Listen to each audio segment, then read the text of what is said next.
बिस्मिल्लाहिर्रहमानिर्रहीम अस्सलामुअलैकुम। Easy learning में खुश आमदीद। आज के लेक्चर में डिस्कशन कंटिन्यूड है। चैप्टर 15 एक्सरसाइज 15.1 क्वेश्चन 5 डिस्कस होने जा रहा है, जिसमें एक क्वाड्रिलेटरल आ चुकी है।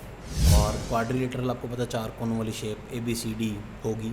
डायगनल्स AC और BD उसमें डायगनल हैं जो कि परपेंडिकुलर है। परपेंडिकुलर का मतलब ये कि एंगल वहाँ पे सारे जो हैं वो 90 के बन रहे होंगे इनके क्रॉस। प्रूव ये करना है कि AB का स्केयर प्लस CD का स्केयर बराबर है इसके। ये रेशो जो है वो मैं वहाँ पे जाके लिखता हूँ। तो इधर आ जाते हैं। हमारा जो डिस्कशन का टॉपिक है वो है क्वेश्चन नंबर सबसे पहले तो 5। क्वेश्चन 5 में आज हमारा सीन ये है कि आप यूँ समझ लें कि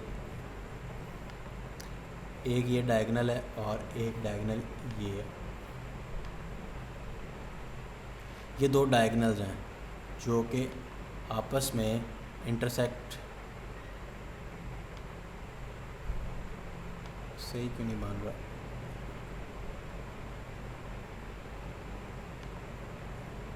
ठीक है,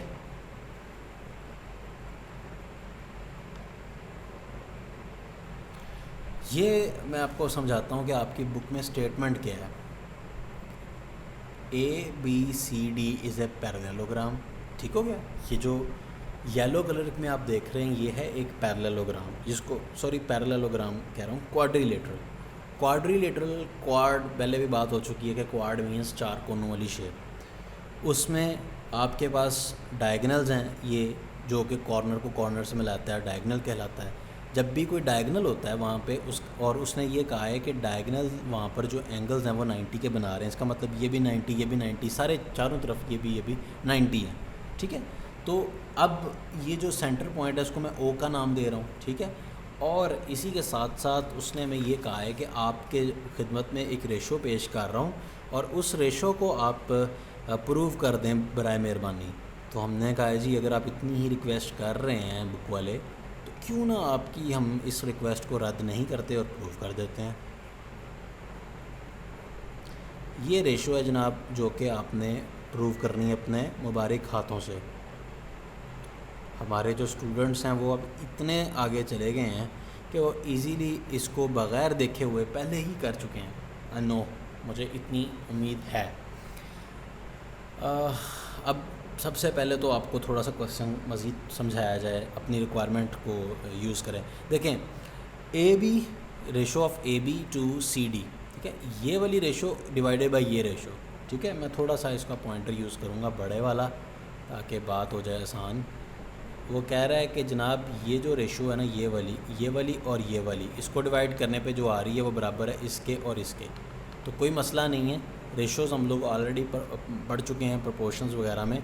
तो चूँकि बहुत आसान चीज़ है, कोई मुश्किल नहीं है। अभी मैं इसके आपके सामने एक रखता हूँ, लेकिन इसके लिए ये सबसे पहले हम सपोज़ करेंगे कि जो आपकी लाइन सेगमेंट है OC, ठीक है, ये जो OC मैं इसको वाइट कलर से करूँगा। OC यहाँ से लेकर इसको मैं L का नाम दे रहा हूँ। याद रखिएगा मैंने OC कहा है, नॉट AC। इसी तरीके से OD जो है इसको मैं M का नाम दे रहा हूँ। इसी तरीके से OA जो है यानी इसको हम N का नाम दे रहे हैं और OB जो है इसको P का नाम दे रहे हैं। याद रखिएगा कि मैंने क्या किया है कि जितने भी ये जो 4 हिस्से बन रहे हैं इनको मैंने नाम रख दिए। L M N O use हो चुका था तो P रख दिया। अच्छा, अब यहाँ पर एक ट्रायंगल बन रही है, थोड़ा नीचे कर लेते हैं इसको। यहाँ पे एक ट्रायंगल बन रही है OCD। कौन सी वाला? OCD, ये नीचे वाली। इसको मैं शेड नहीं कर सकता वरना काफ़ी खिचड़ी पक जाएगी यहाँ पे। मैं नहीं चाहता कि कोई कन्फ्यूजन बन जाए यहाँ पे। तो मैं इसके अंदर, चूँकि ये एक राइट एंगल ट्रायंगल है, ज़रा इसको गौर से देखें। ये देखें, ये एक राइट एंगल ट्रायंगल है घूमी हुई। अगर आप इसको सीधा करके देखेंगे तो ये आपके पास यूँ राइट एंगल ट्रायंगल है ODC। ठीक है, तो इसको रिमूव कर देते हैं यहाँ पर वैसे, लेकिन ये अगर आप देखना चाहें तो ये देख सकते हैं। तो मैं CD इज़ ए हाइपोटेन्यूज। इसका स्केयर किसके बराबर होगा? इसके और इसके स्केयर के। ठीक है, देखें ना, ये एक आपके पास नीचे वाली साइड को देखें कि ये आपके पास क्या है, एक राइट एंगल ट्रायंगल है। तो राइट एंगल ट्रायंगल का असूल ये है कि इस चीज़ का स्केयर बराबर होता है इस चीज़ के स्केयर जमा इस चीज़ के स्केयर के। वही चीज़ मैं नीचे लिखने लगा हूँ क्योंकि हमने नाम रखे हुए तो हमारे लिए बात भी आसान हो जाएगी। Is equals to L square plus M square. ये तो भी एक ट्रायंगल में हुआ है। अभी हम इस तरह की दूसरी ट्रायंगल्स को भी देख लेते हैं। इन triangle A B O, A B O triangle कौन सी है? ये वाली। तो मैं इसको हाईलाइट नहीं करना चाहता। ए बी ओ, इसके अंदर भी वही सीन है कि हाइपोटेन्यूज क्या है? A B is a hypotenuse P square plus N square के सम के बराबर है, ठीक है। और इसी तरीके से आप बाकियों को भी लिख लेंगे। चारों ट्रायंगल के लिए आप लिख सकते हैं। मैं यहाँ पे स्पीड से थोड़ा सा कर देता हूँ, आप इसी तरह से लिख लेंगे। इसके अंदर भी इसी तरह ही। मैं अभी पिक्चर नहीं दिखा रहा, आप बाद में देख लीजिएगा रोक के। मैंने बताया ना कि इसी तरह ही आप बाकी सबका भी लिख सकते हैं। और बी ओ सी में ये होगा कि बी, अब आप देख सकते हैं कि ये सारी रेशोज़ हमारी चारों ट्रायंगल्स की हमने रेशोज़ निकाल ली हैं। अच्छा, अब हम ये कहते हैं कि आपकी जो रिक्वायरमेंट है, देखें ए इस चीज़ का स्क्वायर जमा इस चीज़ का स्क्वायर करना है। तो किधर है? ए बी, ये वाला स्क्वायर प्लस सी डी किधर है? सी डी किधर है? ये पहली दो इनका स्क्वायर को आपस में ऐड करते हैं, ठीक है। तो आपकी बुक ने हमें ये कहा है कि स्क्वायर ऑफ दिस और इसको आपस में ऐड करें। मयर ऑफ ए बी का स्क्वायर प्लस मयर ऑफ सी डी का स्क्वायर, इनको ऐड करना है। दूसरे नंबर में हमने ऐड करना है ए डी और बी सी को, ये वाली को। तो मैं यहाँ पर आ जाता हूँ। दूसरे नंबर पे हमने ऐड करना है ए डी का स्क्वायर, ये दोनों बराबर आने चाहिए। तो मैं इनके वहाँ से वैल्यूज़ देख के डायरेक्ट लिख रहा हूँ, आप वहाँ से देख लें। ये ए बी के स्क्वायर की वैल्यू है, इसमें ऐड हो रही है इसकी वैल्यू बी सी के स्क्वायर की। और नीचे हम ऐड करने लगे हैं ए डी के स्क्वायर की, that is N square plus M square. और अब बी सी का स्क्वायर की, which is P square plus L square. ये देखें, L square, P square, N square, M square. तो दोनों चीज़ें क्या आ गई? बराबर। जो उसने रेशो की थी वो प्रूव हो गई। नेक्स्ट क्वेश्चन की तरफ चलते हैं। क्वेश्चन नंबर 6 का फर्स्ट पार्ट और सेकंड पार्ट, दो पार्ट्स पे ये बेस्ड करता है। बहुत ही आसान क्वेश्चन है वैसे तो, लेकिन डेफिनेटली हम इसको अटैम्प्ट तो करेंगे ही।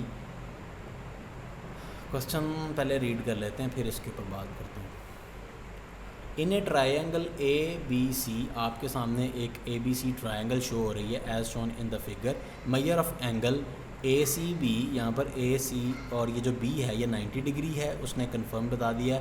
फिर ये बता रहा है कि जो सी डी वो है वो ए ई के साथ 90 का एंगल बना रही है, ये वाला एंगल, ठीक है, 90 का एंगल है। फिर उसने इनके नाम भी रख दिए हैं कुछ, यहाँ पर आप देख सकते हैं कि ये ए है, ठीक है, और इसके बाद इसका नाम उसने एच रख दिया है। फिर उसने कुछ वैल्यूज़ दे रखी हैं। तो सबसे पहले तो हम अगेन हमेशा की तरह क्या करेंगे कि एक जो चीज़ वहाँ पर है उसी चीज़ को पहले हम भी ड्रा करने की कोशिश करेंगे। थोड़ा सा जैसे कोशिश करता हूँ कि वैसे ही बना दूँ। समझ लें कि ये जो एंगल है ना, ये 90 का लग तो नहीं रहा, वैसे सही नहीं ड्रा हुआ, लेकिन इसको मान लें कि ये 90 का एंगल है। और यहाँ पर उसने एक लाइन ड्रॉ की है यहाँ पर, और वो भी 90 का एंगल बन रहा है। फिर उसने इनको जो नाम दिए हुए हैं वो यूँ हैं, ए बी सी, और यहाँ पर उसने डी, ये 7 है, ये 5 है, एच बी और ये ए, ये 5 है। उसको यूज़ करते हुए सबसे पहले आपने इसी तरह से प्रूव करना है। तो सबसे पहले करना क्या है? सबसे पहले तो ये पता होना चाहिए कि करना क्या है, तो वो ज़रा देख लें।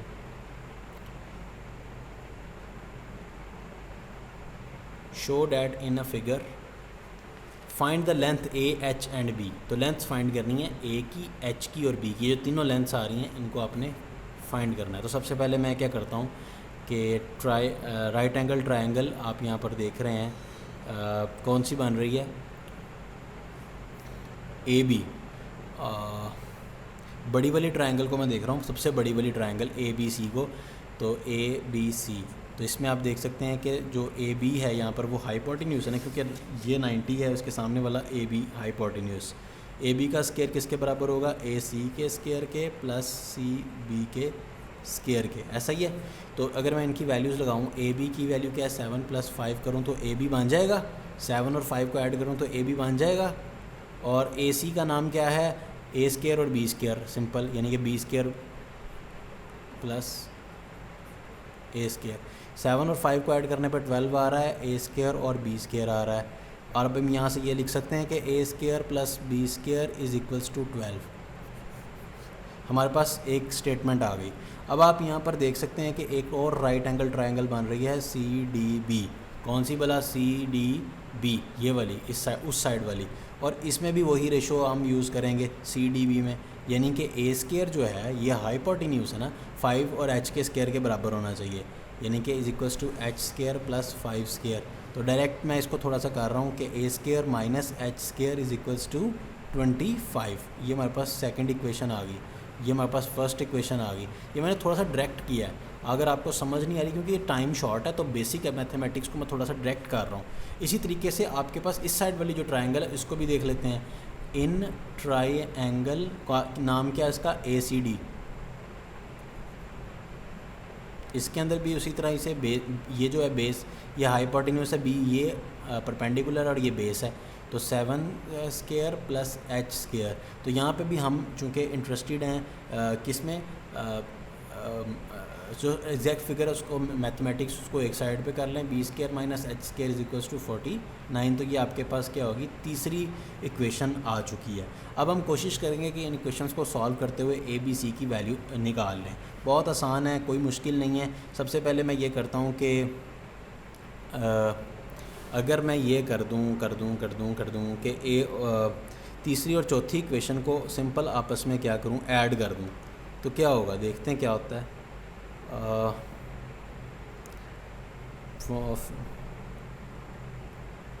तो ऐड करने लगा हूँ इसको, इन दोनों इक्वेशंस को मेरे देखिएगा क्या होता है। A square minus H square is equals to 25, और ये हमारे पास दूसरी इक्वेशन है। और ये बी स्केयर इसके नीचे नहीं, साइड पे कहीं पे आएगा, बी स्केयर प्लस का है ना, यहाँ लिख देते हैं साइड पे बी स्केयर प्लस का, और माइनस का एच स्केयर इसके नीचे ही आएगा। बल्कि माइनस करना है, सॉरी मैं ऐड कह रहा हूँ, माइनस करना है, इसको माइनस करना ताकि इसका साइन चेंज हो जाए। माइनस कर रहा हूँ, सबके साइन चेंज हो जाएंगे। ये प्लस का तो ये भी माइनस का हो जाएगा। तो सिंपल क्या होगा कि ए स्केयर ये कट जाएंगे, माइनस बी स्केयर, ए स्केयर माइनस बी स्केयर। 49 में से 25 गए तो क्या आ गया? माइनस का 24। और ये आपके पास है इक्वेशन नंबर अब 4 बन गई।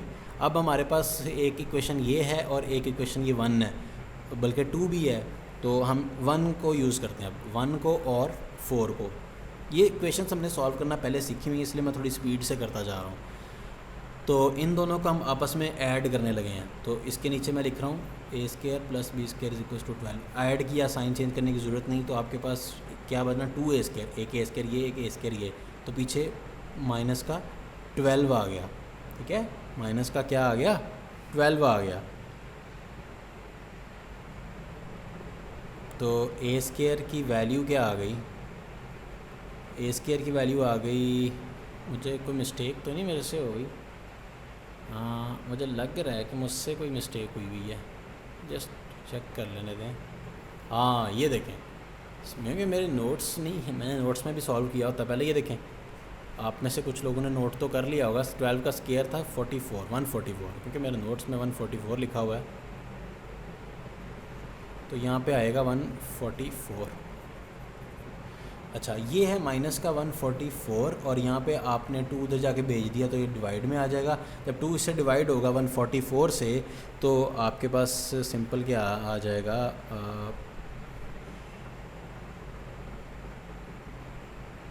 नहीं सॉरी, ये सारा रेज करना पड़ेगा, ये गलती हो चुकी है। तो ये गलत है, ये वाला सारा स्टेप गलत है। यहाँ से दोबारा आए, ठीक है। ये देखें, दोबारा से देखते हैं। देखें, ये कट गया तो क्या बचा? 2a स्केयर, और ये कट गया। ये 24 भी तो माइनस होना था ना, मैंने डायरेक्ट 144 लिखा हुआ है। तो 144 में से जब 24 निकला तो ये बचेंगे पॉजिटिव के 120। तो a square is equals to 120 divided by 2, a square is equals to 60, और a इज इक्वल्स टू 60 का स्केयर रूट लेंगे तो ये एग्जैक्ट फिगर नहीं आ रही, that is 2 square root of 15 आती है। आप इसको खुद से कर सकते हैं। तो ये आपके पास a की आ गई। जब आप a की वैल्यू आ गई तो आप इसको पुट करें किसी दूसरी इक्वेशन में। मैं कर रहा हूँ a square plus B square is equals to 1, पहली इक्वेशन में पुट कर रहा हूँ, ठीक है। तो a की वैल्यू आपके पास आ चुकी है 2 स्केयर रूट ऑफ 15 का square is plus B square is equals to 144, B की नहीं है तो बी की भी आ जाएगी।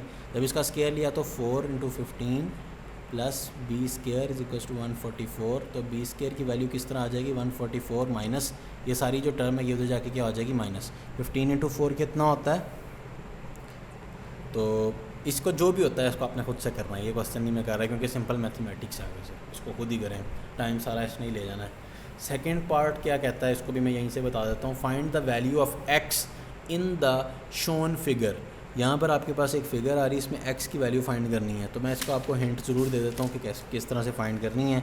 तो पाइथागोरस थ्योरम आप लगाएंगे ए डी सी के ऊपर सबसे पहले, उससे ये होगा कि अल्टीट्यूड ए डी की वैल्यू आपके पास आ जाएगी, जैसे हमने ये पीछे वाले क्वेश्चन में अल्टीट्यूड की निकाली थी यहाँ पे किसी क्वेश्चन में, इसमें से ये वाले में फोर्थ में यस्टरडे एपिसोड में। तो उसी तरह से आपने जब इससे आपके पास क्या होगा ए डी की वैल्यू आ जाएगी। मैं ए डी की वैल्यू बता देता हूँ 12 आएगी, तो ये आपकी अगर नहीं आएगी तो आप इसको दोबारा से वेरीफाई कर लीजिएगा। उसके बाद आप ये करेंगे कि आप ए डी बी के ऊपर पाइथागोरस थ्योरम लगाएंगे, उससे आपके पास एक्स की वैल्यू आ जाएगी और वो 9 आएगी। ठीक है, 7th क्वेश्चन मैं करने लगा हूँ और this is the last question and today. A plane is at a height of 300 metre, जहाज़ है 300 मीटर की ऊंचाई पे है, and is 500 metre away from the airport. ये है एयरपोर्ट, ये है जहाज़ इस तरफ को आ रहा है, as shown in the figure. How much distance will it have to travel to land to the airport. बहुत ही रियल और प्रैक्टिकल लाइफ का एग्जाम्पल है, बहुत ही आसान सी एग्जाम्पल है। वैसे इस तरह की एग्जाम्पल्स से बच्चों का हौसला भी बढ़ता है कि शायद प्रैक्टिकल लाइफ में भी इसका कोई ताल्लुक़ है। तो ये समझ लें कि ये आपके पास कोई जंगी जहाज़ है अगर ये आपको जहाज़ नहीं लग रहा तो बस इसको मान लेंगे ये कोई जहाज़ है। ठीक है, ये एक एरोप्लेन है। ये एरोप्लेन अभी यूं थोड़ी देर तक कहाँ पे लैंड करने वाला है, ये है जनाब इसका रनवे। ठीक है, यहाँ पर ये चाहता है कि मैं लैंड करूँ, आहिस्ता आहिस्ता नीचे आएगा ना इस पॉइंट पे, और अभी जो इसकी हाइट है इस पॉइंट से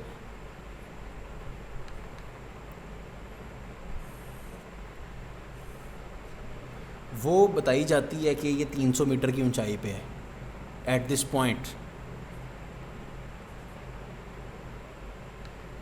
जहाज़ ए पॉइंट पे है, बी पॉइंट पे उसने लैंड करना है, सी पॉइंट जो है वैसे हम ले रहे हैं कि इस वक्त उसकी हाइट यहाँ से 500 मीटर दूर उसका एयरपोर्ट है।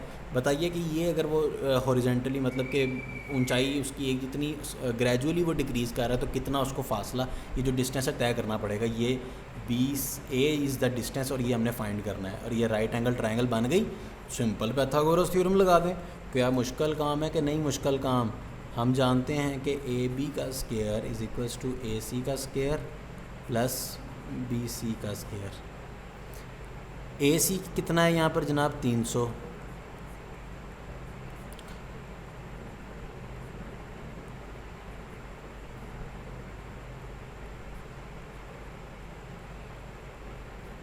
कितना आ जाएगा। ए बी का स्केयर की वैल्यू है, ये भी हमने स्केयर नहीं हमें स्केयर रूट लेना है, तो जब हम इसका स्केयर रूट लेंगे तो मैं यहाँ पर लिख रहा हूँ, तो ए बी की वैल्यू आ जाएगी स्केयर रूट लेने के बाद 100 मीटर। मीटर इसलिए कि डिस्टेंस है, डिस्टेंस का यूनिट मीटर होता है, फिज़िक्स में हमने बात की हुई है, तो इतना उसको डिस्टेंस कवर करना पड़ेगा।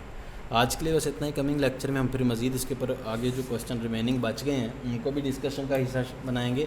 जो मैंने आपको प्रैक्टिस के लिए होमवर्क दिया उसको भी बिल्कुल आपने परफॉर्म करना है और अच्छे तरीके से करना है। तो इंशाल्लाह आपसे नेक्स्ट टाइम मुलाकात होगी। दुआओं में ज़रूर याद रखिएगा, इसकी प्रैक्टिस कीजिएगा। कोई चीज़ समझना है तो पूछ सकते हैं, फेसबुक पर पूछ सकते हैं, कमेंट्स में पूछ सकते हैं। टेक केयर, अल्लाह हाफिज़।